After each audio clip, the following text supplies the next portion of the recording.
Hi friends, നമുക്കൊരു beef കറി ഉണ്ടാക്കാം. ഇപ്പോൾ മീനൊന്നും കൂട്ടാൻ പറ്റത്തില്ലല്ലോ.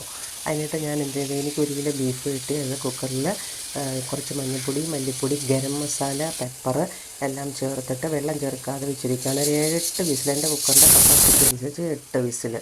അപ്പോഴത്തേന് ഇതിനകത്ത് നമ്മൾ ചീനച്ചട്ടി വെച്ചിട്ട് കുഞ്ഞുള്ളി, ഒരു സവാള, ജിഞ്ചർ ഗാർലിക്ക്, പച്ചമുളക്, പിന്നെ എല്ലാം ഇട്ട് വഴറ്റിയിട്ട് അതിൻ്റെ കൂടെ തന്നെ 2 ടേബിൾ സ്പൂൺ കാശ്മീരി മുളക്, 1/2 സ്പൂൺ മല്ലിപ്പൊടി എന്നിവ ചേർത്തിട്ട് ആ ഇറച്ചി വെന്ത വെള്ളവും കൂടെ ഒഴിച്ചിട്ട് നന്നായിട്ട് ഇങ്ങനെ ഇളക്കി കൊടുത്തിട്ട് തിള വരുന്നത് വരെ എടുക്കാവേ. എന്നിട്ട് അതിലേക്ക് നമ്മൾ വേവിച്ച് വെച്ചിരിക്കുന്ന ഇറച്ചി ഇട്ട് കൊടുക്കാം. വെന്തിരിക്കുകയാണ്. ഈ മസാലക്കൂട്ടിനകത്ത് കിടന്ന് ഇറച്ചി വെന്താൽ മാത്രം മതി, വേറെ പ്രശ്നങ്ങളൊന്നുമില്ല.